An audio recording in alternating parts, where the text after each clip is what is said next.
La nuit où elle m'a ordonné de le tuer, je n'ai pas crié. Je n'ai pas laissé tomber le verre que je tenais à la main, ni couru vers la porte. Je n'ai ni supplié, ni posé de questions. J'ai hoché la tête lentement, comme le font les gens obéissants, et forcé un sourire qui pesait lourd sur mon visage. Mes mains tremblaient, mais je les ai dissimulées en les croisant soigneusement devant moi. Dans cette maison, la peur valait moins que la vérité. La peur maintenait la lumière allumée. La peur faisait taire les bouches. La peur maintenait les gens en vie, du moins pour un temps. Un mot de travers, un regard de travers, une hésitation, et une personne pouvait disparaître à jamais. Pas renvoyée, pas congédiée, juste disparue. Sans explication, sans adieu. L'homme qu'elle voulait mort me faisait une confiance aveugle. Le chef Lamine Cissé ne pouvait plus marcher. Un AVC l'avait paralysé et avait emprisonné sa voix au plus profond de sa poitrine. Il était désormais en fauteuil roulant. Les mots sortaient de sa bouche hachée, inachevés, comme des souvenirs qu'il ne pouvait plus atteindre. Mais son regard était perçant, trop perspicace. Il suivait tout. Il remarquait tout. Et je me trouvais entre sa vie et son ambition. Si je la laissais tomber, je disparaîtrais sans laisser de traces. Si je réussissais, je vivrais avec du sang sur les mains. C'est à cet instant que mon âme s'est déchirée.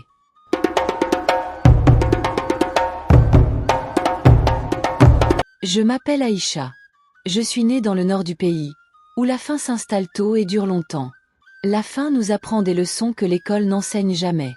Elle nous apprend l'obéissance avant le courage, le silence avant la protestation. Quand on grandit en comptant les repas au lieu de rêver, la survie devient une religion. Je suis arrivée à Dakar en quête de survie, pas d'espoir. Dakar se moque bien de l'espoir. Elle récompense l'endurance, le bruit, la vitesse. J'ai pris tous les boulots que je trouvais, ménage, service, observer les autres vivre confortablement pendant que j'apprenais à me fondre dans le décor. Puis l'offre est arrivée. Aide à domicile. Logement inclus. Bon salaire. Sans poser de questions. L'argent à lui seul aurait dû me mettre en garde. C'était trop généreux, trop tentant. Mais le désespoir a cette capacité d'aveugler face au danger. J'ai accepté avant même que la peur puisse parler. C'est ainsi que je suis entrée chez les Cissé. Le chef Lamine Cissé avait autrefois possédé la moitié de la ville. Immobilier. Transport maritime. Construction. Son nom ouvrait des portes que l'argent ne pouvait pas ouvrir. On parlait de lui avec un respect qui frôlait la crainte. Puis l'AVC survint. Son corps le trahit un matin cruel. Son autorité s'évapora silencieusement, comme l'eau entre des doigts gercés. La richesse demeurait, mais le pouvoir n'est jamais fidèle aux faibles. Il se déplaça. Il se déplaça vers sa femme. Fatoumata Cissé incarnait tout ce que l'on admirait. Élégante, douce, toujours impeccablement vêtue. Elle organisait des galas de charité et des collectes de fonds pour l'église. Elle souriait comme une femme qui n'avait rien à cacher. Mais la patience peut être dangereuse lorsqu'elle est aiguisée par l'ambition. Elle dirigeait la maison d'instruction douce et d'avertissement subtil. Les employés ne la contredisaient jamais. Ils ne se plaignaient jamais. Ils ne démissionnaient jamais. Ils disparurent. Mes tâches semblaient simples. Le nourrir. Le laver. Le changer. Le maintenir en vie. Je me disais que c'était un travail honnête. Le chef Lamine communiquait par clignement de yeux et tapotement des doigts. Un clignement signifiait oui. Deux, non. Des coups en signifiaient la confusion. Des coups rapides, l'urgence. Il m'a fallu du temps pour apprendre son langage, mais une fois que je l'ai compris, c'était intime, sacré. Il observait attentivement sa femme. J'ai remarqué des ecchymoses sur ses bras pendant qu'il se lavait. Des empreintes digitales jaunies. Des marques qui ne correspondaient pas à des accidents de fauteuil roulant. Quand j'ai posé la question, Fatoumata a ri légèrement et a balayé la question d'un revers de main. Accident de fauteuil roulant, disait-elle à chaque fois. La nuit, des hommes étranges venaient à la maison. Ils n'utilisaient jamais le portail. Leur voiture avait des vitres teintées et des plaques d'immatriculation inconnues. Ils restaient peu de temps, repartant toujours avant minuit. Fatoumata riait plus fort ces nuits-là. Le chef Lamine dormait moins. La maison devenait plus froide chaque semaine. Le personnel évitait de croiser le regard des autres. Les conversations s'éteignaient dès que des pas approchaient. Même les murs semblaient écouter. La peur connaissait la maison mieux que quiconque. Elle m'a convoqué un après-midi, alors que les autres étaient occupés. Elle referma la porte doucement, avec précaution, comme pour me protéger du bruit. Sa voix était calme, comme récitée. Elle parla de loyauté, d'opportunité, et de la rareté de la confiance dans un monde où règnent les trahisons. Puis elle déposa une petite bouteille en verre sur la table. Liquide transparent. Sans odeur. Sans étiquette. Mélange-le à son verre du soir, dit-elle.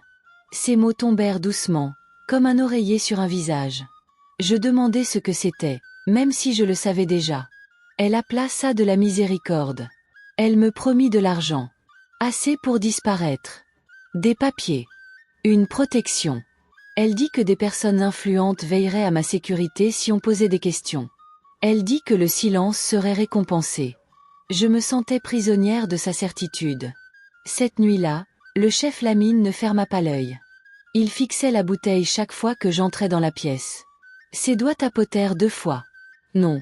Je cachai la bouteille sous mon matelas. Mon cœur battait si fort que j'étais sûre que les caméras pouvaient l'entendre. Le lendemain, Fatoumata me surveillait de près. Chacun de mes mouvements semblait enregistré.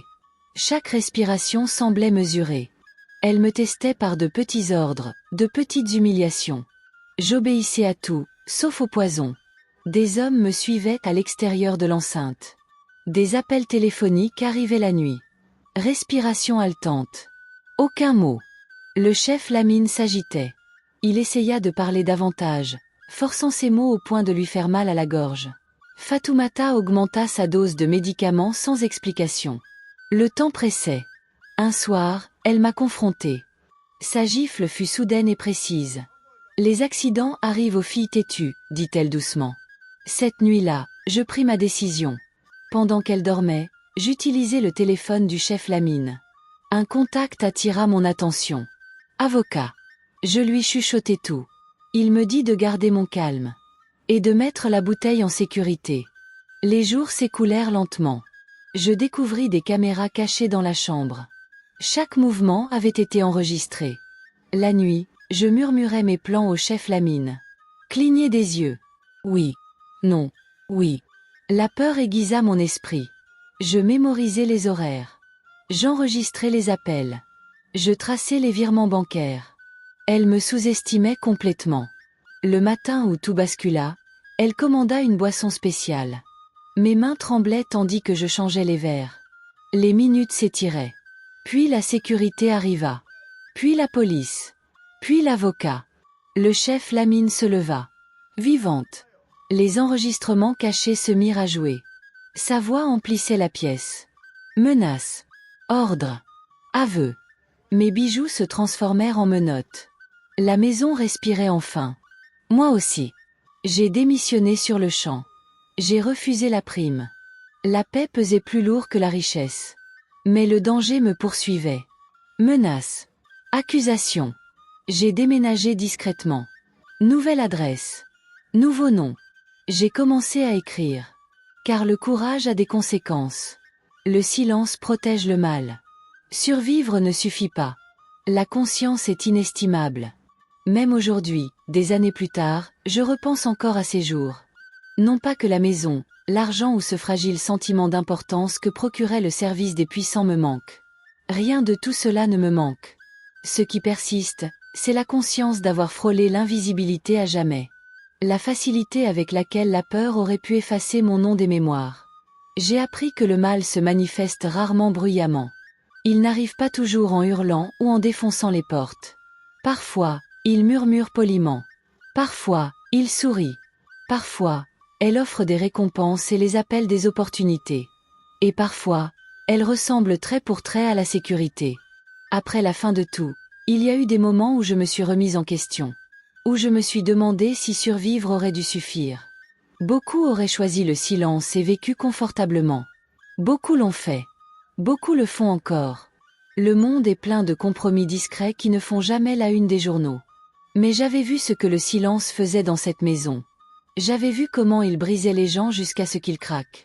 Comment il apprenait aux hommes adultes à baisser les yeux et aux femmes à ravaler leurs instincts.